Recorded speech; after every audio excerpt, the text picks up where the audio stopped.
নিষেধ করলাম, তারপরও সে দোকান দিয়েছে।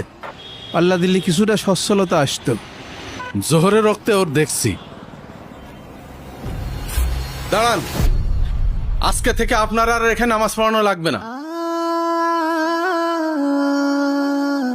আমি তো আপনার কথা কিছুই বুঝতে পারছি না। ও এখন কিছুই বুঝতে পারছেন না? রাতারাত্রি দোকান দিয়ে দিলেন। ভাই ফাইল তো সভাপতি হুজুরের পুঙ্গায় লাগে কেন? ওর কাজই পুঙ্গায় লাগা। আপনাকে এত বার করে নিষেধ করার পরও আপনি বাজারে দোকান দিয়েছেন? ও এই ব্যাপার, আপনাদের এই কথা কে বলল? কেন, আমাকে কি অন্ধ মনে হয়? আমি নিজে চোখে দেখলাম আপনি বাজারে দোকানদারি করছেন। সভাপতি সাহেব, আপনি যা ভাবছেন সেরকম কিছু না। তাহলে আপনি কি বলতে চাচ্ছেন উনি মিথ্যা কথা বলছে? না না না, আমি সেটা বলিনি। আমার কথাটা তো আগে শুনবেন। আপনার কথা কি শুনবো? আপনাকে মাসে মাসে অনেক টাকা বেতন দিই, তারপরও আপনি একদিন